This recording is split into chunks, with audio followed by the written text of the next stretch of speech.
മഴക്കാലത്തിന്റെ പുതിയൊരു അധ്യായത്തിലേക്ക് സ്വാഗതം. ഇന്ന് നമ്മൾ പ്രധാനമായിട്ടും ചർച്ച ചെയ്യാൻ പോകുന്നത് തേർഡ് ഇയർ ബികോമിന്റെ സബ്ജക്റ്റുകൾ ഏതൊക്കെയാണെന്ന് അറിയാൻ പോകുന്നത്. ആദ്യം അതിൽ ഒന്നാമത് പറയുന്ന സബ്ജക്ട് ബാങ്കിങ് ആണ്. ഈ വർഷം മുതൽ നിങ്ങൾക്ക് ഫുൾ സബ്ജക്റ്റുകളാണ് പഠിക്കാനുള്ളത്. മൊത്തം 6 സബ്ജക്റ്റ് നമുക്ക് പഠിക്കാനുണ്ട്. നിങ്ങൾക്ക് അറിയാം 3 വർഷമായിട്ട് മൊത്തം 18 പരീക്ഷ എഴുതെങ്കിലും 15 പരീക്ഷയുടെ മാർക്കാണ് നിങ്ങൾക്ക് ലിസ്റ്റ് വരുന്നത്. 15 സബ്ജക്റ്റുകൾ. ആ 15 സബ്ജക്റ്റുകളിൽ നമ്മൾ അവസാന വർഷം പഠിക്കുന്ന ഒന്നാമത്തെ സബ്ജക്റ്റ് ആണ് ബാങ്കിങ്. അത് ഫുൾ പേരാണ് ബാങ്കിങ് ലോ ആൻഡ് പ്രാക്ടീസ് എന്നാണ്. ബാങ്കിങ് ലോ ആൻഡ് പ്രാക്ടീസ്, ബാങ്കിങ്ങിന്റെ നിയമങ്ങളും അതിന്റെ കൂടെ നമ്മൾ റിസർവ് ബാങ്ക് ഓഫ് ഇന്ത്യ അല്ലെങ്കിൽ നമ്മുടെ ഇന്ത്യയുടെ സെൻട്രൽ ബാങ്ക് ആയിട്ടുള്ള റിസർവ് ബാങ്ക് ഓഫ് ഇന്ത്യയുടെ സ്റ്റാർട്ടിങ്ങും അതിന്റെ ഡീറ്റെയിൽസും നമ്മൾ പ്രധാനമായിട്ടും പഠിക്കാൻ പോകുന്നത്. അത് രണ്ടാമതായിട്ട് നിങ്ങൾക്ക് പഠിക്കേണ്ട പേപ്പർ എന്ന് പറയുന്നത് ഓഡിറ്റിംഗ് ആണ്. ഏറ്റവും ഇമ്പോർട്ടന്റ് ആയിട്ടുള്ള പേപ്പറാണ് ഓഡിറ്റിംഗ്. ഇതിൽ പ്രധാനമായിട്ട് വരുന്നത് നമ്മൾ അക്കൗണ്ട്സ് എങ്ങനെയാണ് ഓഡിറ്റ് ചെയ്യേണ്ടത്, അല്ലെങ്കിൽ ആ ഓഡിറ്റിംഗിന്റെ പ്രോസസ്സുകൾ എന്തൊക്കെയാണ്, ഏതൊക്കെ സമയത്താണ് ഓഡിറ്റുകൾ ചെയ്യേണ്ടത്, എങ്ങനെയൊക്കെ ഓഡിറ്റ് ചെയ്യാം, ഇതാണ് നമ്മൾ അടുത്ത പേപ്പറായിട്ട് പഠിക്കുന്നത് ഓഡിറ്റിംഗ്. അടുത്ത് നമ്മൾ പഠിക്കേണ്ട പ്രധാനപ്പെട്ട പേപ്പറാണ് കോസ്റ്റ് അക്കൗണ്ടിങ്.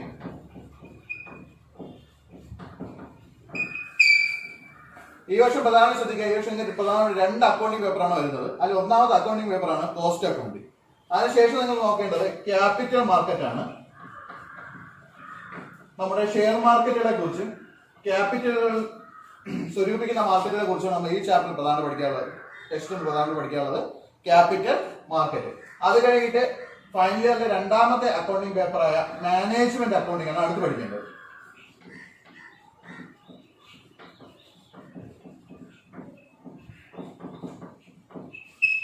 ലാസ്റ്റ് നിങ്ങളുടെ ഇലക്ടീവ് സബ്ജക്റ്റ് ആയിട്ടുള്ള കോർപ്പറേഷൻ അല്ലെങ്കിൽ ടാക്സ്.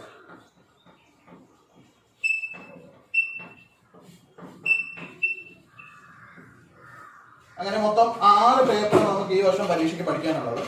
പ്രധാനമായിട്ട് ശ്രദ്ധിക്കുക, ഇതിനകത്ത് വരുന്ന കോർപ്പറേഷൻ എടുത്തിട്ടുണ്ടെങ്കിൽ 4 പേപ്പർ തിയറിയും 2 പേപ്പർ നിങ്ങൾക്ക് എന്തും വരും പ്രോബ്ലം പേപ്പർ ആയിരിക്കും വരുന്നത്. ടാക്സ് ആണ് എടുത്തിട്ടുള്ളതെങ്കിൽ 3 പേപ്പർ എന്തായിരിക്കും വരുന്നത് പ്രോബ്ലവും, 3 പേപ്പർ എന്തായിരിക്കും വരുന്നത് തിയറി ആയിട്ടും വരുന്നത്. ഇത് നമുക്ക് പ്രധാനമായിട്ട് നോക്കേണ്ടത് കോസ്റ്റ് അക്കൗണ്ടിങ് മാനേജ്മെന്റ് അക്കൗണ്ടിങ് എന്താണെന്നാണ് എന്ന് പറയാൻ പോകുന്നത്. പ്രധാനമായിട്ട് ശ്രദ്ധിക്കുക, 2 അക്കൗണ്ടിങ് പേപ്പറാണ്, 2ഉം പ്രോബ്ലം പേപ്പറാണ്. കഴിഞ്ഞ വർഷം വരെ നമ്മൾ ഓരോ അക്കൗണ്ടിങ് പേപ്പറെ പഠിച്ചിട്ടുള്ളൂ. ഫിനാൻഷ്യൽ അക്കൗണ്ടിങ് എന്നാണ് പഠിച്ചിട്ടുള്ളത്. ഫിനാൻഷ്യൽ അക്കൗണ്ടിങ്ങും അഡ്വാൻസ്ഡ് ഫിനാൻഷ്യൽ അക്കൗണ്ടിങ് എന്നാണ് 2 പേപ്പറാണ് പഠിച്ചിട്ടുള്ളത്. ഇനി ഇതിനകത്ത് നമ്മൾ പ്രധാനമായിട്ട് ശ്രദ്ധിക്കേണ്ട ഭാഗം എന്തെന്ന് വെച്ചാൽ അക്കൗണ്ടൻസിയെ നമ്മൾ പ്രധാനമായിട്ടും എത്രയായിട്ടാണ് തിരിച്ചിരിക്കുന്നതെന്ന് നിങ്ങൾ ആദ്യം മനസ്സിലാക്കുക. അക്കൗണ്ടൻസിയെ പ്രധാനമായിട്ടും നമ്മൾ 3 ആയിട്ടാണ് തിരിച്ചിട്ടുള്ളത്. Financial accounting, cost accounting, management accounting. അപ്പം അക്കൗണ്ടൻസിയെ എത്ര ടൈപ്പായിട്ട് തിരിച്ചിട്ടുണ്ടെന്ന് ചോദിച്ചു കഴിഞ്ഞാൽ പ്രധാനമായിട്ടും 3 ടൈപ്പായിട്ടാണ് തിരിച്ചിട്ടുള്ളത്. Financial accounting, cost accounting, management accounting. Financial accounting എന്ന് പറഞ്ഞു കഴിഞ്ഞാൽ അവിടെ ശ്രദ്ധിക്കേണ്ട പ്രധാനപ്പെട്ട പോയിന്റ് എന്ന് പറഞ്ഞാൽ നമ്മൾ ഇതുവരെ പഠിച്ചിട്ടുള്ള, എന്ന് വെച്ചാൽ നിങ്ങൾ ബികോമിന്റെ സെക്കൻഡ് ഇയർ വരെ പഠിച്ചിട്ടുള്ള കാര്യങ്ങളാണ് ഫിനാൻഷ്യൽ അക്കൗണ്ടിങ്ങിനകത്ത് വരുന്നത്. ഒരു കമ്പനിയുടെ ഡേ ടു ഡേ കാര്യങ്ങൾ മുതൽ അവരുടെ ഫൈനൽ സ്റ്റേറ്റ്മെന്റ് പ്രിപ്പയർ ചെയ്യുന്നത് വരെയുള്ള അക്കൗണ്ടിങ് പ്രോസസ്സാണ് നമ്മൾ അതിനകത്ത് പഠിച്ചിട്ടുള്ളത്. ഫിനാൻഷ്യൽ അക്കൗണ്ടിങ് പഠിച്ചിട്ടുള്ളത്. ഡേ ടു ഡേ പ്രോസസ് നമുക്ക് ഏതൊക്കെയാണെന്ന് അറിയാം അല്ലെ? Journal, ledger. Day to day കാര്യങ്ങൾ എഴുതുന്ന മിക്കവാറും ജേണൽ, ലെഡ്ജർ ആയിരിക്കും. ഇവയുടെ ലെഡ്ജറിന്റെ അക്കൗണ്ട്സ് നമ്മൾ ക്ലിയർ ചെയ്യണം. ലെഡ്ജർ ബാലൻസുകൾ ശരിയാണോ തെറ്റാണോ എന്ന് ഫൈനലൈസ് ചെയ്യാൻ വേണ്ടി നമ്മൾ എന്ത് വരയ്ക്കും? ട്രയൽ ബാലൻസ് വരയ്ക്കും. ട്രയൽ ബാലൻസിൽ നിന്ന് നമ്മുടെ സ്ഥാപനം പ്രോഫിറ്റ് ആണോ ലോസ് ആണോ കണ്ടുപിടിക്കാൻ വേണ്ടി നമ്മൾ എന്ത് വരയ്ക്കും? പ്രോഫിറ്റ് ആൻഡ് ലോസ് അക്കൗണ്ട് വരയ്ക്കും. ഇവയിൽ നിന്ന് നമ്മുടെ സ്ഥാപനത്തിന്റെ ഫിനാൻഷ്യൽ പൊസിഷൻ അറിയാൻ വേണ്ടി നമ്മൾ എന്ത് പഠിച്ചു? ബാലൻസ് ഷീറ്റ് പഠിച്ചു. ഇത്രയാണ് നമ്മൾ ഫിനാൻഷ്യൽ അക്കൗണ്ടിങ്ങിനകത്ത് പഠിച്ചിട്ടുള്ളത്. പിന്നെ അഡീഷണൽ ആയിട്ട് നമ്മൾ ഓരോ സ്ഥാപനത്തിനും വരുന്ന സ്പെഷ്യൽ ടൈപ്പ് ഓഫ് അക്കൗണ്ട്സ് ആയിട്ടുള്ള receipt and payment account, income and expenditure account, depreciation account, ഇങ്ങനെയുള്ള കേസാണ് നിങ്ങൾ ആദ്യമായിട്ട് 2 വർഷം കൊണ്ട് നിങ്ങൾ പഠിച്ചിട്ടുള്ളത്. ഇനി നമ്മൾ പ്രധാനമായിട്ട് ശ്രദ്ധിക്കേണ്ടത് അക്കൗണ്ടൻസികൾ തികച്ചും വ്യത്യസ്തമായിട്ടുള്ള 2 ഭാഗങ്ങളാണ് കോസ്റ്റ് അക്കൗണ്ടിങ്ങും മാനേജ്മെന്റ് അക്കൗണ്ടിങ്ങും. 2 സബ്ജക്റ്റ് ആയിട്ടാണ് നിങ്ങൾക്ക് പഠിക്കാനുള്ളത്. 2ലും പൊതുവായിട്ടുള്ള ഒരുപാട് കാര്യങ്ങൾ വന്നിട്ടുണ്ട്. അതേപോലെ 2ലും തമ്മിലുള്ള വ്യത്യാസങ്ങളും ഒരുപാടുണ്ട്. ഈ 2 കാര്യങ്ങളാണ് നിങ്ങൾ പൂർണ്ണമായിട്ടും നോക്കേണ്ടത്. നോക്കണം.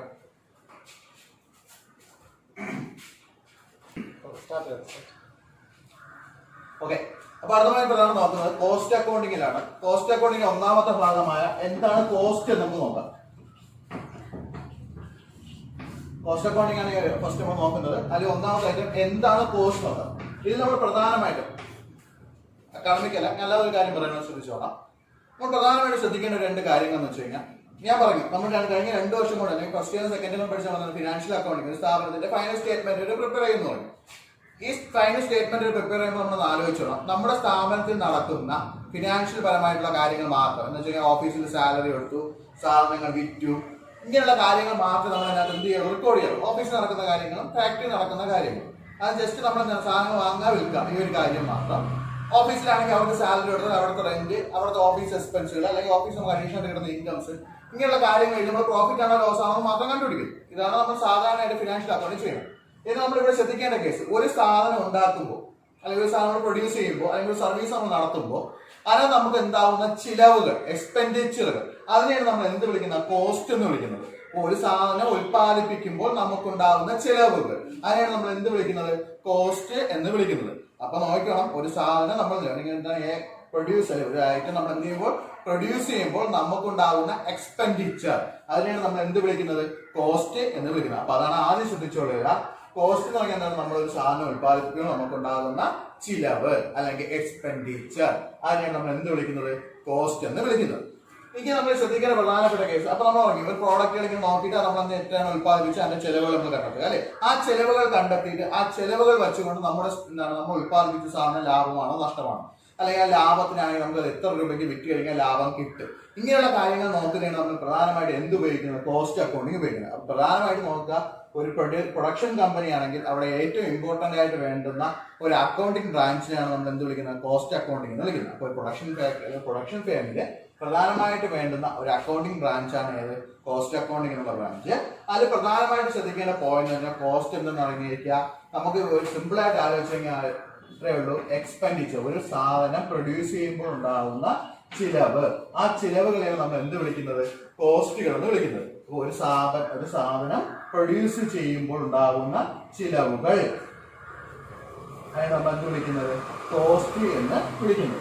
അത് ക്ലിയർ ചെയ്ത് ഓർത്ത് വയ്ക്കുക. അപ്പം നമ്മൾ സാധനം ഉൽപ്പാദിപ്പിക്കുമ്പോൾ ഉണ്ടാവുന്ന ചിലവ്, ആ ചിലവിനെ നമ്മൾ എന്ത് വിളിക്കുന്നത്, കോസ്റ്റ് എന്ന് വിളിക്കുന്നത്. ഈ ചിലവ് കണ്ടെത്തുന്നതിനെ വിളിക്കുന്ന പേരാണ് കോസ്റ്റിംഗ് എന്ന് വിളിക്കുന്നത്. ഈ ചെലവുകളെ കണ്ടെത്തുന്നതിനെ വിളിക്കുന്ന പേരാണ് എന്ത് വിളിക്കുന്നത്, കോസ്റ്റിംഗ് എന്ന് വിളിക്കുന്നത്. അപ്പൊ കോസ്റ്റ് എന്താണെന്ന് പറയുന്നത്, ഒരു സാധനം ഉൽപ്പാദിപ്പിക്കാൻ വേണ്ടുന്ന ചെലവിനെ നമ്മൾ എന്ത് വിളിക്കുന്നത്, കോസ്റ്റ് എന്ന് വിളിക്കുന്നത്. അതേപോലെ ഈ ചെലവിനെ കോസ്റ്റ് എന്ന് വിളിക്കും. ഈ ചെലവുകൾ കണ്ടെത്തുന്ന രീതികളെ നമ്മൾ എന്തെന്ന് വിളിക്കും, കോസ്റ്റിംഗ് എന്ന് വിളിക്കും. ചെലവുകൾ കണ്ടെത്തുന്ന നമ്മൾ എന്ത് വിളിക്കും, കോസ്റ്റിംഗ് എന്ന് വിളിക്കും. ഇനി ഈ കണ്ടെത്തുന്ന രീതി വെച്ച് നമ്മളുള്ള അതിനുള്ള പ്രോസസ്സുകളെല്ലാം കൂടെ ചേർത്താണ് നമ്മൾ എന്ത് വിളിക്കുന്നത്, കോസ്റ്റ് അക്കൗണ്ടൻസി എന്ന് വിളിക്കും. എന്ത് വിളിക്കും, കോസ്റ്റ് അക്കൗണ്ടൻസി എന്ന് വിളിക്കും. 3 കാര്യങ്ങൾ ആലോചിച്ചുള്ള നമ്മൾ സാധനം പ്രൊഡ്യൂസ് ചെയ്യുമ്പോൾ ഉണ്ടാകുന്ന ചിലവുകളെ നമ്മൾ എന്ത് വിളിക്കും, കോസ്റ്റ് എന്ന് വിളിക്കും. അതേപോലെ ആ എക്സ്പെൻഡിച്ചർ നമ്മൾ കോസ്റ്റ് എന്ന് വിളിക്കും. ആ എക്സ്പെൻഡിച്ചർ കണ്ടെത്തുന്ന രീതി നമ്മൾ എന്ത് വിളിക്കും, കോസ്റ്റിംഗ് എന്ന് വിളിക്കും. ഇതിന്റെ എല്ലാം കൂടെ പ്രോസസ് എല്ലാം കൂടെ ചേർത്ത് നമ്മൾ എന്ത് വിളിക്കും, അതിനെ കോസ്റ്റ് അക്കൗണ്ടൻസി എന്ന് വിളിക്കും. കോസ്റ്റ് അക്കൗണ്ടൻസി എന്ന് വിളിക്കും. അപ്പൊ ഈ 3 പോയിന്റുകൾ ക്ലിയർ ചെയ്ത് ആലോചിക്കാം. Cost, costing, cost accountancy clear ചെയ്ത് നോക്കിക്കൊള്ളുക.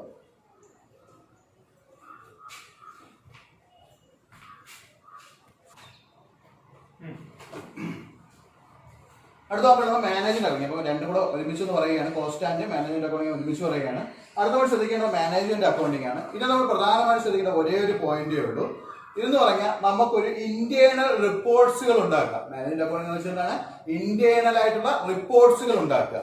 അത് എന്തിനു വേണ്ടിയൊക്കെ ഇന്റേണൽ റിപ്പോർട്ട്സുകൾ ഉണ്ടാക്കി നോക്കണം, പ്ലാനിങ്ങിനും കൺട്രോളിങ്ങിനും വേണ്ടി, അതേപോലെ എന്താണ് ചില പ്രത്യേക സാഹചര്യങ്ങളിലെ ഡിസിഷൻ മേക്കിങ്ങിന് വേണ്ടി, അതേപോലെ ലോങ് റേഞ്ച് ആയിട്ടുള്ള പ്ലാനുകൾ ഉണ്ടാക്കുന്നതിന് വേണ്ടി, ഇങ്ങനെയുള്ള കാര്യങ്ങൾക്ക് വേണ്ടി നമ്മൾ എന്തുണ്ടാക്കുകയാണ്, ഇന്റേണൽ ആയിട്ടുള്ള റിപ്പോർട്ട്സുകൾ ഉണ്ടാക്കുന്നതിന് നമ്മൾ എന്ത് വിളിക്കുന്നത്, മാനേജ്മെന്റ് അക്കൗണ്ടിങ് വിളിക്കണം. അപ്പൊ കോസ്റ്റ് അക്കൗണ്ടിങ് എന്താണെന്ന് പറഞ്ഞു, നമ്മൾ എന്ത് ചെയ്യാം, ഒരു പ്രൊഡ്യൂസ് ചെയ്യുന്ന സാധനത്തിന്റെ എന്ത് കണ്ടെത്തുക, എക്സ്പെൻഡിച്ചർ കണ്ടെത്തി അത് നമ്മൾ എന്ത് ചെയ്യുക, അലോക്കേറ്റ് ചെയ്യുകയും അതേപോലെ എന്ത് ചെയ്യുകയും വേണം, റെക്കോർഡ് ചെയ്യുന്നതിന് നമ്മൾ എന്ത് വിളിക്കുന്നത്, കോസ്റ്റ് അക്കൗണ്ടിങ് വിളിക്കണം. സിമ്പിൾ ആയിട്ട് ആലോചിച്ചാൽ ഇനി നമ്മൾ മാനേജ്മെന്റ് അക്കൗണ്ടിങ് എന്ന് പറഞ്ഞാൽ സിമ്പിൾ ആയിട്ട് തന്നെ പറയുകയാണ്, ഇന്റേണൽ ആയിട്ട് റിപ്പോർട്ട്സുകൾ ഉണ്ടാക്കുക. എന്തിനു വേണ്ടി റിപ്പോർട്ട്സുകൾ ഉണ്ടാക്കുന്നത്, പ്ലാനിങ്ങിനും കൺട്രോളിങ്ങിനും വേണ്ടി, അതേപോലെ എന്താണ് ഡിസിഷൻ മേക്കിംഗ് എന്ന് വെച്ചാൽ പ്രത്യേക ഡിസിഷൻ തീരുമാനങ്ങൾ എടുക്കാൻ വേണ്ടി, അതേപോലെ നമുക്ക് എന്താണ് ലോങ് റേഞ്ച് ആയിട്ടുള്ള, ഷോർട്ട് റേഞ്ച് അല്ല ലോങ് റേഞ്ച് ആയിട്ടുള്ള പ്ലാനുകൾ നടത്തുന്നതിന് വേണ്ടി നമ്മൾ എന്ത് ചെയ്യുക, റിപ്പോർട്ടുകളെ ഉണ്ടാക്കി നമ്മൾ എന്ത് വിളിക്കുന്നത്, മാനേജ്മെന്റ് അക്കൗണ്ടിങ് എന്ന് വിളിക്കുന്നത്. മാനേജ്മെന്റ് അക്കൗണ്ടിങ് ചെയ്യുന്നത്. അപ്പൊ 2 കാര്യങ്ങൾ ആലോചിക്കുക. കോസ്റ്റ് അക്കൗണ്ടിങ് എന്ന് പറഞ്ഞാൽ എന്താണ്, നമ്മുടെ സ്ഥാപനത്തിൽ ഉൽപ്പാദിപ്പിച്ച സാധനങ്ങളുടെ ചെലവുകൾ കണ്ടെത്തി അവയെ റെക്കോർഡ് ചെയ്യാൻ നമ്മൾ എന്ത് ഉപയോഗിക്കുന്നത്, കോസ്റ്റ് അക്കൗണ്ടിങ് ഉപയോഗിക്കുന്നത്. മാനേജ്മെന്റ് അക്കൗണ്ടിങ് ആണെങ്കിൽ ഇന്റേണൽ ആയിട്ട് നമ്മൾ എന്തുണ്ടാക്കുക, റിപ്പോർട്ട്സുകൾ ഉണ്ടാക്കുക. എന്തിനു വേണ്ടിയൊക്കെയാണ് റിപ്പോർട്ട്സുകൾ ഉണ്ടാക്കുന്നത്, പ്ലാനിങ്ങിനും കൺട്രോളിങ്ങിനും അതേപോലെ ഡിസിഷൻ മേക്കിങ്ങിന് ലോങ് റേഞ്ച് പ്ലാനുകൾ ഉണ്ടാക്കാനുള്ള formation of long range plans ഉണ്ടാക്കുക. ഈ കാര്യങ്ങൾക്ക് വേണ്ടിയാണ് നമ്മൾ എന്ത് ഉപയോഗിക്കുന്നത്, മാനേജ്മെന്റ് അക്കൗണ്ടിങ് ഉപയോഗിക്കുന്നത്. ഇതാണ് മാനേജ്മെന്റ് അക്കൗണ്ടിങ്ങിലെ പ്രധാനപ്പെട്ട കാര്യങ്ങൾ. അപ്പൊ രണ്ട് കാര്യങ്ങളും ക്ലിയർ ചെയ്തത് നമ്മൾ കഴിഞ്ഞ വർഷം വരെ പഠിച്ച കാര്യം നോക്കാം. പിന്നീടാണ് ബാലൻസ് ഷീറ്റ് വരെ എത്തുമ്പോൾ നമ്മൾ ഈ സ്ഥാപനത്തിന്റെ അക്കൗണ്ട്സ് ക്ലോസ് ചെയ്യുന്നുണ്ട്. ഇനി ബാലൻസ് ഷീറ്റിന് ശേഷം നമ്മൾ ഉത്പാദിപ്പിച്ച സാധനങ്ങൾ അല്ലെങ്കിൽ അത് ഒരു വശത്ത് നടക്കുമ്പോൾ നമ്മൾ ഉത്പാദിപ്പിച്ച സാധനങ്ങളുടെ ചെലവുകൾ കണ്ടെത്തി അവയെ ലാഭത്തിലോ നഷ്ടത്തിലോ തീരുമാനിക്കുക നമ്മൾ എന്ത് വിളിക്കുന്നത്? കോസ്റ്റ് അക്കൗണ്ടിങ് എന്ന് വിളിക്കുന്നത്. മാനേജ്മെന്റ് അക്കൗണ്ടിങ് ആകുമ്പോൾ നമ്മുടെ സ്ഥാപനത്തിനകത്തുള്ള ഇന്റേണൽ ആയിട്ട് നമ്മൾ എന്താ റിപ്പോർട്ട്സുകൾ ഉണ്ടാക്കുന്നത്. പുറത്തേക്ക് ആവശ്യമില്ല, ഇന്റേണൽ ആയിട്ടാണ് ഏറ്റവും കൂടുതൽ ആവശ്യം വേണ്ട. ഇന്റേണൽ ആയിട്ട് നമ്മൾ റിപ്പോർട്ട്സുകൾ ഉണ്ടാക്കുന്നതാണ്. എന്തിനു വേണ്ടിയൊക്കെയാണ്? പ്ലാനിങ്ങിന് വേണ്ടി, അതേപോലെ ഡിസിഷൻ മേക്കിങ്ങിന് വേണ്ടി, അതേപോലെ ലോങ് റേഞ്ച് പ്ലാൻസുകൾ ഫോർമുലേറ്റ് ചെയ്യുന്നതിന് വേണ്ടി, ഇങ്ങനെയുള്ള കാര്യങ്ങൾക്ക് വേണ്ടി നമ്മൾ എന്ത് ചെയ്യുക? ഇന്റേണൽ ആയിട്ട് റിപ്പോർട്ട്സുകൾ ഉണ്ടാക്കാൻ നമ്മൾ എന്ത് വിളിക്കുന്നത്? മാനേജ്മെന്റ് അക്കൗണ്ടിങ് എന്ന് വിളിക്കുന്നത്. അപ്പൊ രണ്ട് കാര്യങ്ങൾ ശ്രദ്ധിച്ചോളാം. കോസ്റ്റ് എന്ന് പറയുമ്പോൾ എന്താണ്? എക്സ്പെൻഡിച്ചറുകൾ കണ്ടെത്തുക, ചെലവുകൾ കണ്ടെത്തുക, സാധനങ്ങളുടെ ചെലവുകൾ കണ്ടെത്തുക. അടുത്ത നമ്മൾ നോക്കേണ്ടത് മാനേജ്മെന്റ് അക്കൗണ്ടിങ് ആകുമ്പോൾ എന്ത് വരും? നമുക്ക് ഇന്റേണൽ ആയിട്ടുള്ള റിപ്പോർട്ട്സ് ഉണ്ട്. അപ്പൊ അത് ഓർത്ത് വെച്ചോളാം. ഇന്റേണൽ റിപ്പോർട്ട്സ് എന്ന് വെച്ചാൽ ഇതിനകത്ത് പ്രധാനമായും ശ്രദ്ധിക്കുന്ന പോയിന്റ് എന്ന് പറഞ്ഞാൽ നമ്മൾ ഒരു 4-5 വർഷത്തെ ബാലൻസ് ഷീറ്റ് എടുത്താൽ വെച്ചുള്ള കമ്പാരിസൺ സ്റ്റഡികൾ, നമ്മുടെ വർക്കിംഗ് ക്യാപിറ്റലിന്റെ ഫ്ലോ എങ്ങനെയാണെന്നുള്ള കാര്യങ്ങൾ, ഇതേപോലുള്ള കാര്യങ്ങളാണ് നമ്മൾ പ്രധാനമായിട്ട് എന്ത് നോക്കുന്നത്? മാനേജ്മെന്റ് അക്കൗണ്ടിങ് നോക്കുന്നത്. മറ്റേത് നമ്മളൊരു സാധനത്തിന്റെ പ്രൈസിങ് എങ്ങനെയാണ്, അല്ലെങ്കിൽ സാധനം വിലയിടുന്നത് എങ്ങനെയാണ്, അതേപോലെ നമുക്ക് എത്ര രൂപ വിലയിട്ട് കഴിഞ്ഞാൽ അത് വിൽക്കാൻ പറ്റും, ലാഭം കിട്ടും, ഇങ്ങനെയുള്ള കാര്യങ്ങൾ നമ്മൾ ഏതാ നോക്കുന്നത്? കോസ്റ്റ് അക്കൗണ്ടിങ്ങാണ് നോക്കുന്നത്. മാനേജ്മെന്റ് അക്കൗണ്ടിങ് ആകുമ്പോൾ നമ്മൾ കമ്പാരിസൺ സ്റ്റഡിയാണ് കൂടുതലായിട്ട് ചെയ്യുന്നത്. പഴയ ബാലൻസ് ഷീറ്റിലെടുത്ത് നമ്മുടെ സ്ഥാപനം ഇങ്ങോട്ടാണ് ലാഭത്തിലാണോ, അല്ലെങ്കിൽ ഫ്ലോ എങ്ങോട്ടാണ്, അല്ലെങ്കിൽ നമ്മുടെ ക്യാഷ് ഫ്ലോ, നമുക്ക് വരുന്ന ക്യാഷ് ഏത് രീതിയിലാണ് വരുന്നത്, ഇങ്ങനെയുള്ള കാര്യങ്ങൾ നമ്മൾ മാനേജ്മെന്റ് അക്കൗണ്ടിങ്ങിനകത്ത് പ്രധാനമായിട്ടും ചെയ്യുന്നത് പഠിക്കുന്നത്. അപ്പൊ ഈ രണ്ട് കാര്യങ്ങളാണ് നമ്മൾ അടുത്ത് പ്രധാനമായിട്ടും ശ്രദ്ധിക്കേണ്ടത്.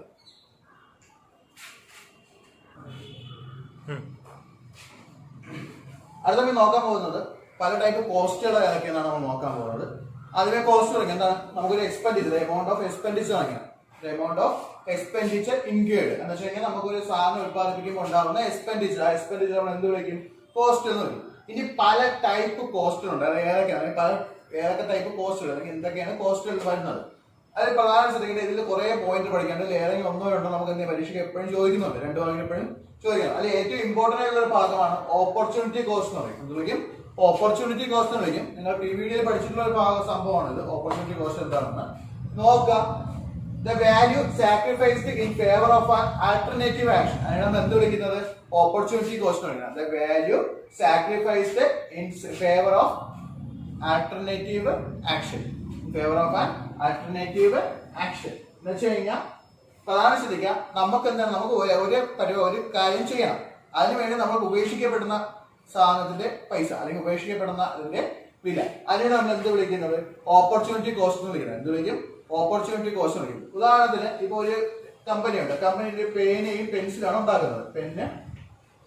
പെൻസിലാണ് ഉണ്ടാക്കുന്നത്. ഇപ്പൊ ഇവിടെ ഞാൻ എന്ത് ചെയ്യാണ്? പെന്നിന്റെ പ്രൊഡക്ഷൻ കൂട്ടാൻ പോവുകയാണ്. പേനയുടെ പ്രൊഡക്ഷൻ ഞാൻ എന്ത് ചെയ്യാണ്? കൂട്ടാൻ പോവുകയാണ്. ഇപ്പൊ പേനയുടെ പ്രൊഡക്ഷൻ കൂടുന്ന സമയത്ത് നമുക്ക് എന്ത് ചെയ്യാൻ വേണ്ടി ചിലപ്പോൾ പെൻസിലിന്റെ പ്രൊഡക്ഷൻ എന്ത് ചെയ്യും? കുറയും അല്ലെ? പെൻസിലിന്റെ അപ്പൊ ഈ പെൻസിലിന്റെ കുറയുന്ന പ്രൊഡക്ഷന്റെ ചെലവ് അല്ലെങ്കിൽ കുറയുന്ന ഭാഗത്തിന് നമ്മൾ എന്ത് വിളിക്കുന്നത്? ഓപ്പർച്യൂണിറ്റി കോസ്റ്റ് എന്ന് വിളിക്കണം. എന്നുവെച്ചാൽ ഒരു കാര്യം കിട്ടുന്നതിന് വേണ്ടി നമ്മൾ ഉപേക്ഷിക്കപ്പെട്ടിട്ടുള്ള അല്ലെങ്കിൽ ഉപേക്ഷിച്ചിട്ടുള്ള മറ്റൊരു വസ്തു, ആ വസ്തുവിന്റെ ചെലവിനെ നമ്മൾ എന്ത് വിളിക്കുന്നത്? ഓപ്പർച്യൂണിറ്റി കോസ്റ്റ് എന്ന് വിളിക്കുന്നത്. അതാണ് പറഞ്ഞത് the value sacrificed in favour of an alternative action. ഒരു പുതിയൊരു കാര്യം അല്ലെങ്കിൽ ഒരു ആൾട്ടർനേറ്റീവ് ആയിട്ടുള്ള ഒരു കാര്യം ചെയ്യുന്നതിന് വേണ്ടി നമ്മൾ നഷ്ടപ്പെടുത്തിയിട്ടുള്ള അതിന്റെ വില, നഷ്ടപ്പെടുത്തിയതിന്റെ വില, ആ വിലയെ നമ്മൾ എന്ത് വിളിക്കുന്നത്? ഓപ്പർച്യൂണിറ്റി കോസ്റ്റ് വിളിക്കുന്നത്. ഏറ്റവും ഇമ്പോർട്ടന്റ് ആണ്, പരീക്ഷയ്ക്ക് ഒരുപാട് പ്രാവശ്യം ചോദിച്ചിട്ടുണ്ട്. അപ്പൊ ഓർത്ത് വയ്ക്കുക, the value sacrificed in favour of an alternative action. അപ്പൊ എന്താണ് പറഞ്ഞിരിക്കുന്നത്? നമ്മൾ നഷ്ടപ്പെടുത്തുകയാണ്. നമ്മൾ എന്താണ്? വേറൊരു കാര്യം ചെയ്യുന്നതിന് വേണ്ടി നമ്മുടെ കയ്യിൽ നഷ്ടപ്പെടുത്തിയതിന്റെ ചിലവ്, ആ നഷ്ടപ്പെടുത്തിയതിനെയാണ് വിളിക്കുന്ന പേരാണ് എന്ത് വിളിക്കും? ഓപ്പർച്യൂണിറ്റി കോസ്റ്റ് എന്ന് വിളിക്കും. എന്ത് വിളിക്കും? ഓപ്പർച്യൂണിറ്റി കോസ്റ്റ് എന്ന് വിളിക്കും. അടുത്ത നമ്മൾ നോക്കേണ്ട പോയിന്റ് സങ്ക് കോസ്റ്റ് എന്നതാണ്. നോക്കുക, സങ്ക് സങ്ക് കോസ്റ്റ് എന്നതാണ്. സങ്ക് കോസ്റ്റ് എന്നാൽ ഇത് പാസ്റ്റ് നടന്നിട്ടുള്ള കാര്യമാണ്, എന്നാൽ ഇത് ഭാവിയിലെ ഒരു തീരുമാനങ്ങൾക്ക് ഇത് എന്ത് ചെയ്യില്ല? ബാധിക്കത്തില്ല. അങ്ങനെയുള്ള കോസ്റ്റുകളെ വിളിക്കുന്ന പേരാണ് എന്ത് വിളിക്കും? സങ്ക് കോസ്റ്റ് വിളിക്കും. It happened in past and no future decision making. എന്ന് വെച്ച് കഴിഞ്ഞാൽ നമ്മൾ സംഭവം എപ്പോഴും നടന്നില്ല പാസ്റ്റിൽ, പക്ഷേ ഭൂതകാലത്ത് അല്ലെങ്കിൽ എന്തെങ്കിലും പഴയ കാലത്ത് നടന്നിട്ടുള്ള കാര്യമായിരിക്കും.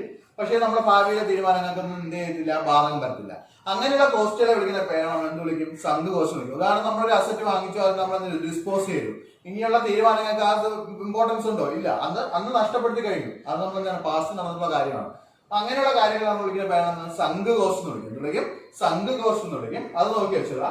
അടുത്തുള്ളതാണ് imputed cost, imputed IMPUTED imputed cost, അല്ലെങ്കിൽ വിളിക്കുന്ന മറ്റൊരു പേരാണ് നോഷണൽ കോസ്റ്റ്. നാഷണൽ അല്ല, നോഷണൽ, NOTIONAL, നോഷണൽ കോസ്റ്റ് എന്ന് വിളിക്കും. ഇത് ഇത്രയും കാര്യം മാത്രം ആലോചിക്കുക. Appear only in cost accounts. Cost അക്കൗണ്ട്സിൽ മാത്രം വരുന്ന ചെലവുകളെയാണ് നമ്മൾ എന്ത് വിളിക്കുന്നത്? ഇംപ്യൂട്ടഡ് കോസ്റ്റ് അല്ല എങ്കിൽ നോഷണൽ കോസ്റ്റ് എന്ന് വിളിക്കും. എന്താണ് ഇംപ്യൂട്ടഡ് കോസ്റ്റ് അല്ല എങ്കിൽ നോഷണൽ കോസ്റ്റ് വിളിക്കും. എന്ന് വെച്ചാൽ കോസ്റ്റ് അക്കൗണ്ട്സുകളിൽ മാത്രമേ എന്ത് ചെയ്യത്തുള്ളൂ, കാണത്തുള്ളൂ. വേറെ ഒരു ബുക്കിലും വരത്തില്ല, അല്ലെങ്കിൽ ഫിനാൻഷ്യൽ ബുക്കിലും മാനേജ്മെന്റ് ബുക്കിലും ഒന്നും വരാറില്ല. ഇങ്ങനെയുള്ള കോസ്റ്റുകൾ നമ്മൾ എന്ത് വിളിക്കുന്ന? ഇംപ്യൂട്ടഡ് കോസ്റ്റ് അല്ലെങ്കിൽ നോഷണൽ കോസ്റ്റ് വിളിക്കും. അത് നമ്മൾ എങ്ങനെ ആലോചിക്കുക? Appear only in cost accounts, appear only in cost accounts. ഇതിൽ പ്രധാനമായും ശ്രദ്ധിക്കേണ്ടത്, ഇപ്പൊ ഒരാൾ സ്ഥാപനം തുടങ്ങി അല്ലെ, അതിന്റെ സ്ഥാപനത്തിന്റെ പ്രൊപ്പറേറ്ററുടെ സ്ഥലത്ത് തന്നെയാണ് അങ്ങനെ സ്ഥാപനം തുടങ്ങിയിരിക്കുന്നത്. ഉദാഹരണം, ഞാൻ ഒരു സ്ഥാപനം തുടങ്ങി, എന്റെ സ്വന്തം സ്ഥലത്ത് തന്നെയാണ് ഞാൻ ഫാക്ടറി ഉണ്ടാക്കിയിരിക്കുന്നത്. അപ്പൊ ബാക്കിയുള്ള എഴുതുമ്പോൾ നമ്മൾ കുഴപ്പമൊന്നുമില്ല. പക്ഷെ നമ്മൾ കോസ്റ്റ് അക്കൗണ്ടിൽ കോസ്റ്റ് രജിസ്റ്ററുകൾ, കോസ്റ്റിനായിട്ട് ബന്ധപ്പെട്ട അക്കൗണ്ട്സ് എഴുതുമ്പോൾ നമ്മൾ എന്തായാലും സ്ഥാപനത്തിന് എന്ത് കൊടുക്കേണ്ടി വരും? ആ സ്ഥലത്തിന് റെന്റ് കൊടുക്കേണ്ടി വരും. അതെന്തിൽ മാത്രമേ കാണുകയുള്ളൂ? ബുക്കുകളിൽ മാത്രമേ കാണുകയുള്ളൂ. ആ റെന്റിലേക്ക് നമ്മൾ എന്ത് വിളിക്കുന്നത്? നോഷണൽ കോസ്റ്റ് അല്ലെങ്കിൽ ഇംപ്യൂട്ടഡ് കോസ്റ്റ് വിളിക്കും. ഒന്നുകൂടെ നോക്കിക്കോളാം. ഇപ്പൊ ഞാൻ സ്വന്തമായിട്ട് സ്ഥാപനം തുടങ്ങി, എന്റെ സ്വന്തം സ്ഥലത്താണ് ഞാൻ ഫാക്ടറി നടത്തിയിരുന്നത്. അപ്പൊ എന്തായാലും നമ്മൾ സാധാരണ എഴുതുമ്പോൾ നമുക്ക് റെന്റ് കൊടുക്കേണ്ട ആവശ്യമില്ല. ഫിനാൻഷ്യൽ അക്കൗണ്ട്സ് എല്ലാം നമുക്ക് എന്ത് എടുക്കേണ്ട ആവശ്യമില്ല, റെന്റ് കൊടുക്കേണ്ട ആവശ്യമില്ല. എന്നാൽ ഒരു സാധനത്തിന്റെ വില നിർണ്ണയിക്കുന്ന സമയത്ത് ഈ സ്ഥലത്തിന്റെ റെന്റ് നമ്മൾ എന്ത് ചെയ്യേണ്ടി വരും? കണക്കാക്കേണ്ടി വരും. ഈ റെന്റ് നമ്മൾ എന്ത് ചെയ്യേണ്ടി വരും? കണക്കാക്കേണ്ടി വരും. ഈ റെന്റ് വച്ചായിരിക്കും നമ്മൾ എന്ത് ചെയ്യും? ആ സാധനത്തിന്റെ വില തീരുമാനിക്കുന്നത്. അപ്പൊ ഈ നോക്കുക, ഈ റെന്റ് എന്ന് പറയുന്ന വസ്തു നമ്മൾ ഫിനാൻഷ്യൽ അക്കൗണ്ടിൽ വന്നിട്ടില്ല. കാര്യം എന്താണ്? സ്വന്തം സ്ഥലത്താണ് സ്ഥാപനം തുടങ്ങിയത്. പക്ഷെ കോസ്റ്റ് അക്കൗണ്ട്സിൽ ഇത് എന്ത് ചെയ്തേ പറ്റുള്ളൂ? എഴുതിയേ പറ്റുകയുള്ളൂ. അതിനെയാണ് നമ്മൾ എന്ത് വിളിക്കുന്നത്? ഇംപ്യൂട്ടഡ് കോസ്റ്റ് അല്ലെങ്കിൽ നോഷണൽ കോസ്റ്റ് വിളിക്കും. അതേപോലെ നമുക്ക് വേറൊരു കാര്യം നോക്കാം, ഇൻട്രസ്റ്റ് ഓൺ ക്യാപിറ്റൽ എന്ന് പറഞ്ഞ കാര്യം. അത് നമ്മൾ സ്വന്തമായിട്ട് മുടക്കുന്ന പൈസയാണ്. അത് നമുക്ക് ഇൻട്രസ്റ്റ് കിട്ടുമ്പോൾ നമുക്ക് അത് പൈസ ആക്ച്വലി നമുക്ക് കിട്ടുന്നുണ്ടോ? ഇല്ല, ബുക്സുകളിൽ മാത്രമേ നമ്മൾ എന്ത് ചെയ്യുന്നുള്ളൂ? എഴുതുന്നുള്ളൂ. അങ്ങനെയുള്ള കോസ്റ്റ് നമ്മൾ എന്ത് വിളിക്കും? അതിനെ നമ്മൾ എന്താ വിളിക്കുന്നത്? ഇംപ്യൂട്ടഡ് കോസ്റ്റ് അല്ല എങ്കിൽ വിളിക്കുന്ന മറ്റൊരു പേര് നോക്കാം, നോഷണൽ കോസ്റ്റ്. എന്താണ് നോഷണൽ കോസ്റ്റ്? ഇനി നമ്മൾ കോസ്റ്റ് പഠിക്കുമ്പോൾ ഒരു കാര്യം കൂടെ എത്തുക. അപ്പൊ കോസ്റ്റ് എന്ന് വെച്ചാൽ എമൗണ്ട് ഓഫ് എക്സ്പെൻഡിച്ചർ ആണ്. അതിന്റെ കൂടെ ഒരു കാര്യം കൂടെ ആലോചിക്കാം, actual or notional. Actual or notional, national അല്ല നോഷണൽ. ആ വാക്ക് ഓർത്ത് വെക്കണം, ആക്ച്വൽ ഓർ നോഷണൽ. കാര്യം എന്താണ്? ഞാൻ പറഞ്ഞൊരു പോയിന്റ് അതിനകത്ത് വരുന്നുണ്ട്. കാരണം ഒന്നുകിൽ നമുക്ക് യഥാർത്ഥത്തിൽ സംഭവിച്ചിരിക്കുന്ന എക്സ്പെൻഡിച്ചർ ആയിരിക്കണം, അല്ലെങ്കിൽ നമ്മൾ ബുക്സിൽ മാത്രം കണക്കാക്കുന്ന എക്സ്പെൻഡിച്ചർ ആയിരിക്കണം. അതിനെയാണ് നമ്മൾ എന്ത് വിളിക്കുന്നത്? കോസ്റ്റ് എന്ന് വിളിക്കുന്നത്. അപ്പൊ ഞാൻ പറഞ്ഞ പോയിന്റ് ശ്രദ്ധിക്കുക. അപ്പൊ കോസ്റ്റ് എന്താണെന്ന് ചോദിച്ചു കഴിഞ്ഞാൽ എഴുതേണ്ട ഒന്നാമത്തെ point, the amount of expenditure. എന്താണ്? Actual or notional for produce a product. ഒരു പ്രോഡക്റ്റ് പ്രൊഡ്യൂസ് ചെയ്യുമ്പോൾ നമുക്കുണ്ടാകുന്ന എക്സ്പെൻഡിച്ചർ അത് ഒന്നുകിൽ ആക്ച്വൽ ആയിരിക്കണം, അല്ലെങ്കിൽ നോഷണൽ, യഥാർത്ഥമായിരിക്കണം, അല്ലെങ്കിൽ ബുക്സിൽ മാത്രം ഒരു സാങ്കല്പികമായിരിക്കണം. അങ്ങനെയുള്ള എക്സ്പെൻഡിച്ചർ നമ്മൾ എന്ത് വിളിക്കുന്നത്? കോസ്റ്റ് എന്ന് വിളിക്കുന്നത്. അടുത്ത നോക്കേണ്ടത് ഓപ്പർച്യൂണിറ്റി കോസ്റ്റ്. എന്താണ് പറയുന്നത്? Value sacrificed in favour of an alternative action. നമുക്ക് ഒരു വസ്തു കിട്ടുന്നതിന് വേണ്ടി നമ്മൾ ഉപേക്ഷിക്കപ്പെട്ടതിനുള്ള ഇതിന്റെ വില, അതിനെ വിളിക്കുന്ന പേരാണ് എന്ത്? ഓപ്പർച്യൂണിറ്റി കോസ്റ്റ് വിളിക്കും. അടുത്ത് നോക്കേണ്ടത് സങ്ക് കോസ്റ്റ്. ഭൂതകാലം അല്ലെങ്കിൽ പഴയ കാലത്ത് നടന്നിട്ടുള്ള ഒരു കാര്യമാണ്, പക്ഷെ ഫ്യൂച്ചറിൽ നമുക്ക് ആ തീരുമാനങ്ങൾ എടുക്കാനൊന്നും ആവശ്യമില്ല.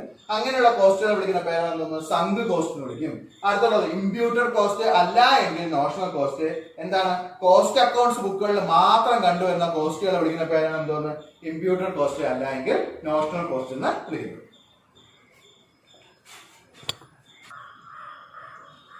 ഓക്കെ, അപ്പൊ നമ്മൾ നേരത്തെ നോക്കിയിട്ട് ബാക്കിയാണ് കൺവേർഷൻ കോസ്റ്റ് എന്താണെന്ന് നോക്കാം. കൺവേർഷൻ കോസ്റ്റ് എന്ന് വെച്ച് കഴിഞ്ഞാൽ ശ്രദ്ധിക്കേണ്ട പ്രധാനപ്പെട്ട പോയിന്റ്, നമ്മൾ ആലോചിക്കുക, ഒരു സാധനം ഉണ്ടാക്കുമ്പോൾ നമുക്ക് അതിന് എന്തൊക്കെ വേണ്ടി വരും? റോ മെറ്റീരിയൽസ് വേണ്ടി വരും അല്ലേ? റോ മെറ്റീരിയൽസിന് എന്തായിരിക്കണം? കൺവേർട്ട് ചെയ്യണം. അപ്പൊ റോ മെറ്റീരിയൽ, റോ എന്ന വാക്ക് ഒഴിവാക്കാം, മെറ്റീരിയൽസ്, ഇതാണ് നമ്മൾ സാധാരണ ഇതിനകത്ത് ഉപയോഗിക്കുന്നത്. മെറ്റീരിയൽസിനെ partially or fully finished product ആക്കാൻ അല്ലെങ്കിൽ കൺവേർട്ട് ചെയ്യാൻ വേണ്ടി വരുന്ന കോസ്റ്റ്, അതിനെ വിളിക്കുന്ന പേരാന്ന് വിളിക്കും കൺവേർഷൻ കോസ്റ്റ് വിളിക്കും. ഇതെല്ലാം കോസ്റ്റിന് ചേർത്തോളാം, പെട്ടെന്ന് എഴുതുന്നുള്ളൂ. Conversion cost. അപ്പൊ ആലോചിക്കേണ്ട വാക്ക് എന്താണ്? മെറ്റീരിയൽസിനെ, എന്താണ്? മെറ്റീരിയൽസിനെ എന്തായിട്ട് മാറ്റുക? പ്രോഡക്റ്റ് ആയിട്ട് മാറ്റുക. അത് ഫിനിഷ്ഡ് ആവാം, സെമി ഫിനിഷ്ഡ് ആവാം, അല്ലെങ്കിൽ പാർഷ്യലി ഫിനിഷ്ഡ് ആവാം. ഇങ്ങനെ മാറ്റുന്നതിന് വേണ്ടി, കൺവേർട്ട് ചെയ്യുന്നതിന് വേണ്ടിയുള്ള കോസ്റ്റിനെ വിളിക്കുന്ന പേരാണെന്ന് വിളിക്കും കൺവേർഷൻ കോസ്റ്റ് എന്ന് വിളിക്കും. അപ്പൊ എന്താണ് ഒന്നുകൂടെ പറയാൻ ശ്രദ്ധിച്ചോളാം. മെറ്റീരിയലിനെ അല്ലെങ്കിൽ റോ മെറ്റീരിയൽ എന്ന് ആലോചിച്ചാൽ മെറ്റീരിയൽസിനെ partially or fully finished product ആക്കി കൺവേർട്ട് ചെയ്യാൻ അല്ലെങ്കിൽ മാറ്റം വരുത്താൻ അല്ലെങ്കിൽ പ്രൊഡ്യൂസ് ചെയ്യാൻ വേണ്ടി വരുന്ന കോസ്റ്റ്, ആ കോസ്റ്റിനെ വിളിക്കുന്ന പേരാണെന്ന് കൺവേർഷൻ കോസ്റ്റ് വിളിക്കും. എന്ത് വിളിക്കും? കൺവേർഷൻ കോസ്റ്റ് വിളിക്കും. അത് രണ്ടാമത്തെ പോയിന്റ് നോക്കാം, റീപ്ലേസ്മെന്റ് കോസ്റ്റ്. നമുക്കറിയാം റീപ്ലേസ്മെന്റ് എന്ന് പറഞ്ഞാൽ എന്താണ്? പകരം വെക്കുക, മാറ്റം വരുത്തുക അല്ലെ, മാറ്റി വെക്കുക. അപ്പൊ റീപ്ലേസ്മെന്റ് കോസ്റ്റ് ഇത് തന്നെയാണ് നമ്മുടെ സ്ഥാപനത്തിലുള്ള അസറ്റുകൾ റീപ്ലേസ് ചെയ്യുമ്പോൾ ഉണ്ടാകുന്ന കോസ്റ്റ്. അല്ലെങ്കിൽ എന്ത് സാധനങ്ങൾ വേണോ റീപ്ലേസ് ചെയ്യുമ്പോൾ, മാറ്റം വരുത്തുമ്പോൾ, റീപ്ലേസ് മാറ്റം വരുത്തുക, അതിന് വേണ്ടി വരുന്ന കോസ്റ്റ്, ആ കോസ്റ്റിനെ വിളിക്കുന്ന പേരാണ് എന്ത് വിളിക്കുന്നത്? റീപ്ലേസ്മെന്റ് കോസ്റ്റ് എന്ന് വിളിക്കുന്നത്. എന്ത് വിളിക്കും? റീപ്ലേസ്മെന്റ് കോസ്റ്റ് എന്ന് വിളിക്കും. അപ്പൊ കൺവേർഷൻ എന്ന് പറഞ്ഞാൽ എന്ത്? മെറ്റീരിയൽ പ്രോഡക്റ്റ് ആയിട്ട് കൺവേർട്ട് ചെയ്യുക. റീപ്ലേസ്മെന്റ് എന്ന് പറയുമ്പോൾ എന്താണ്? റീപ്ലേസ് ചെയ്യുക. എന്താണ്? ഒരു അസറ്റോ അല്ലെങ്കിൽ എന്തെങ്കിലും വസ്തു നമ്മൾ എന്ത് ചെയ്യാൻ സ്ഥാപനത്തിൽ നിന്ന് റീപ്ലേസ് ചെയ്യുകയാണ്. ആ റീപ്ലേസ് ചെയ്യുന്ന കോസ്റ്റ് വിളിക്കുന്ന പേരാണ് റീപ്ലേസ്മെന്റ് കോസ്റ്റ് എന്ന് വിളിക്കും. നെക്സ്റ്റ് ഉള്ള സാധനം ഹിസ്റ്റോറിക്കൽ കോസ്റ്റ്. എന്താണ് ഹിസ്റ്റോറിക്കൽ കോസ്റ്റ്? ഇത് ഇച്ചിരി ഒരു ഡൗട്ട് വരുന്ന സാധനമാണ്, ഒന്ന് ഓർത്ത് നോക്കി. ഇത് എത്രയേ ഉള്ളൂ. ഇതെന്ന് പറഞ്ഞാൽ നമുക്കൊരു ഇവന്റ് ആക്ച്വലി നടന്നു കഴിഞ്ഞാൽ മാത്രമേ ഈ കോസ്റ്റ് നമുക്ക് എന്ത് ചെയ്യാൻ പറ്റുള്ളൂ? അസർട്ടൈൻ ചെയ്യാൻ പറ്റുകയുള്ളൂ. ഹിസ്റ്റോറിക്കൽ കോസ്റ്റ് എന്തോന്നാണ്? ഇവന്റ് നടന്നു കഴിഞ്ഞാൽ മാത്രം, അല്ലെങ്കിൽ ആ സംഭവം നടന്നു കഴിഞ്ഞാൽ മാത്രമേ നമുക്ക് എന്ത് ചെയ്യാൻ പറ്റുള്ളൂ? ആക്ച്വലി നമുക്ക് അതിന്റെ കോസ്റ്റ് എത്രയെന്ന് കണ്ടുപിടിക്കാൻ പറ്റുകയുള്ളൂ. അങ്ങനെയുള്ളതിനെ നമ്മൾ എന്ത് വിളിക്കുന്നത്? ഹിസ്റ്റോറിക്കൽ കോസ്റ്റ് എന്ന് വിളിക്കും. അപ്പൊ ഹിസ്റ്റോറിക്കൽ കോസ്റ്റ് എന്താണ്? ഒരു ഇവന്റ് നടന്നു കഴിഞ്ഞാൽ, ആക്ച്വലി ആയിട്ട് നടന്നു കഴിഞ്ഞാൽ മാത്രം കണ്ടുപിടിക്കാൻ കഴിയുന്ന കോസ്റ്റ് എന്ന് വിളിക്കുന്ന പേരാണ് എന്തോന്ന്? ഹിസ്റ്റോറിക്കൽ കോസ്റ്റ് എന്ന് വിളിക്കും. അതിന് നമുക്ക് മുമ്പേ നമുക്ക് എന്ത് ചെയ്യാൻ പറ്റുള്ളൂ? ഇതിനെ അസർട്ടൈൻ ചെയ്യാൻ, അല്ലെങ്കിൽ നമുക്ക് ആലോചിച്ച് കണ്ടെത്താൻ കഴിയുകയില്ല. ആ ഇവന്റ് കഴിഞ്ഞാൽ മാത്രമേ നമുക്ക് എന്ത് ചെയ്യാൻ പറ്റുള്ളൂ? ഈ ചെലവ് കണ്ടെത്താൻ പറ്റുകയുള്ളൂ. അങ്ങനെയുള്ള വിളിക്കുന്ന പേരാണ് ഹിസ്റ്റോറിക്കൽ കോസ്റ്റ് വിളിക്കും. അത് ഏറ്റവും ഇമ്പോർട്ടന്റ്, പരീക്ഷയ്ക്ക് ഒരുപാട് പ്രാവശ്യം ചോദിച്ചിട്ടുള്ള ഒരു ഭാഗമാണ് മാർജിനൽ കോസ്റ്റ്. എന്താണ് മാർജിനൽ കോസ്റ്റ്? തിരിഞ്ഞു പോകരുത്, ഓപ്പർച്യൂണിറ്റി കോസ്റ്റ് തിരിഞ്ഞു പോകരുത്. ഇവിടെ ശ്രദ്ധിക്കേണ്ട കേസ്, ഒരു പ്രോഡക്റ്റ് അഡീഷണൽ ആയിട്ട് പ്രൊഡ്യൂസ് ചെയ്യുമ്പോൾ, ഒരു പ്രോഡക്റ്റ് പ്രൊഡ്യൂസ് ചെയ്യുമ്പോൾ എന്ത് വരികയാണെങ്കിൽ ചെലവിൽ ഉണ്ടാകുന്ന മാറ്റം, ആ മാറ്റത്തിനെ നമ്മൾ എന്ത് വിളിക്കുന്നത്? മാർജിനൽ കോസ്റ്റ് എന്ന് വിളിക്കുന്നത്. അപ്പൊ ശ്രദ്ധിക്കുക, നമ്മൾ ആൾറെഡിയുള്ള പ്രൊഡക്ഷനിൽ ഒരു പ്രോഡക്റ്റ് അഡീഷണൽ ആയിട്ട് പ്രൊഡ്യൂസ് ചെയ്യുമ്പോൾ ഉണ്ടാകുന്ന കോസ്റ്റിൽ ഉണ്ടാകുന്ന ചേഞ്ചിനെയാണ് നമ്മൾ എന്ത് വിളിക്കുന്നത്? മാർജിനൽ കോസ്റ്റ് എന്ന് വിളിക്കുന്നത്. അപ്പൊ ശ്രദ്ധിക്കുക, ഒന്നുകൂടെ പറയുകയാണ്, ഇതിൽ നോക്കുമ്പോൾ പ്രൊഡ്യൂസ് ചെയ്യുമ്പോൾ നോർമൽ പ്രൊഡ്യൂസ് ചെയ്യുന്ന പ്രൊഡക്ഷനിൽ ഒരു പ്രോഡക്റ്റ് അഡീഷണൽ ആയിട്ട്, അല്ലെങ്കിൽ ഒരു യൂണിറ്റ് അഡീഷണൽ ആയിട്ട് പ്രൊഡ്യൂസ് ചെയ്യുമ്പോൾ നമുക്കുണ്ടാകുന്ന കോസ്റ്റ്, അതിനെ വിളിക്കുന്ന പേരാണ് എന്തോന്ന്? മാർജിനൽ കോസ്റ്റ് എന്ന് വിളിക്കും. അപ്പൊ ഇവിടെ ശ്രദ്ധിക്കേണ്ട പോയിന്റ് നോക്കുക, നമ്മൾ കഴിഞ്ഞ നേരത്തെ പഠിച്ച പോലെ ഓപ്പർച്യൂണിറ്റി കോസ്റ്റ് പഠിച്ചല്ലേ. അവിടെ എന്താണ് നമ്മൾ പഠിച്ചത്? ഒരു ആക്ഷൻ, അല്ലെങ്കിൽ എന്താണ് നമ്മൾ സാക്രിഫൈസ് ചെയ്യുന്ന ആക്ഷന്റെ ചിലവാണ്, സാക്രിഫൈസ് ചെയ്യുന്ന കാര്യത്തിന്റെ ചിലവാണ് നമ്മൾ എന്ത് പഠിച്ചു? ഓപ്പർച്യൂണിറ്റി കോസ്റ്റ് പഠിച്ചു. പക്ഷെ ഇവിടെ മാർജിനൽ കോസ്റ്റ് ആകുമ്പോൾ എന്താണ് പഠിക്കേണ്ടത്?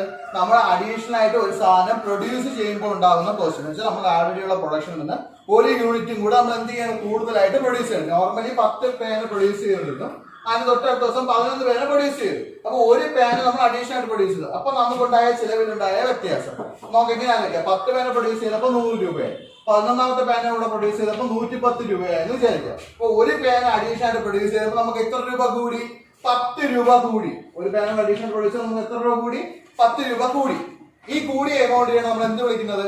മാർജിനൽ കോസ്റ്റ് എന്ന് വിളിക്കും. എന്ത് വിളിക്കും? Marginal cost. അപ്പൊ ഒരു യൂണിറ്റ് അഡീഷണൽ ആയിട്ട് പ്രൊഡ്യൂസ് ചെയ്യുമ്പോൾ ഉണ്ടാകുന്ന ചിലവിലുള്ള വ്യത്യാസം, അതിനെ വിളിക്കുന്ന പേരാണ് എന്തോന്ന്? മാർജിനൽ കോസ്റ്റ് എന്ന് വിളിക്കും. ഏറ്റവും ഇമ്പോർട്ടന്റ് ആണ് 2 പോയിന്റുകൾ. കഴിഞ്ഞ നേരത്തെ പഠിച്ച ഓപ്പർച്യൂണിറ്റി കോസ്റ്റും മാർജിനൽ കോസ്റ്റും രണ്ടും ചോദിച്ചിട്ടുണ്ട്, രണ്ടും തിരിഞ്ഞു പോകരുത്. ഓപ്പർച്യൂണിറ്റി കോസ്റ്റ് എന്ന് പറയുമ്പോൾ നമ്മൾ എന്താണ്? ഒരു ആൾട്ടർനേറ്റീവ് ആക്ഷൻ വേണ്ടിയാണ് സാക്രിഫൈസ് ചെയ്യുന്നതിനുള്ള ചിലവിൽ നമ്മൾ എന്ത് വിളിക്കുന്നത്? ഓപ്പർച്യൂണിറ്റി കോസ്റ്റ് വിളിക്കും.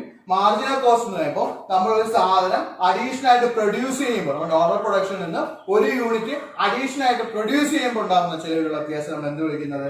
മാർജിനൽ കോസ്റ്റ് എന്ന് വിളിക്കുന്നത്. അപ്പൊ ഒന്നുകൂടെ പറയുകയാണ്, കൺവേർഷൻ ആകുമ്പോൾ മെറ്റീരിയലിൽ നിന്ന് പ്രോഡക്റ്റിലേക്ക് കൺവേർട്ട് ചെയ്യുമ്പോൾ ഉണ്ടാകുന്ന ചിലവ്. റീപ്ലേസ്മെന്റ് എന്ന് പറയുമ്പോൾ നമ്മൾ അസറ്റോ എന്തെങ്കിലും വസ്തു റീപ്ലേസ് ചെയ്യുമ്പോൾ ഉണ്ടാകുന്ന ചിലവ്. ഹിസ്റ്റോറിക്കൽ കോസ്റ്റ് എന്ന് പറയുമ്പോൾ ഒരു ഇവന്റ് ആക്ച്വലി നടന്നതിന് ശേഷം നമുക്ക് അറിയാൻ പറ്റുന്ന ചിലവ്, അതിന് വിളിക്കുന്ന പേരാണ് ഹിസ്റ്റോറിക്കൽ ചിലവ്. മാർജിനൽ കോസ്റ്റ് പറയുമ്പോൾ അഡീഷണൽ ആയിട്ട് നമ്മൾ നോർമൽ പ്രൊഡക്ഷനിൽ നിന്ന് അഡീഷണൽ ആയിട്ട് ഒരു യൂണിറ്റ് പ്രൊഡ്യൂസ് ചെയ്യുമ്പോൾ ഉണ്ടാകുന്ന ചിലവ്, അതിനെ നമ്മൾ എന്ത് വിളിക്കുന്നത്? മാർജിനൽ കോസ്റ്റ് എന്ന് വിളിക്കുന്നത്.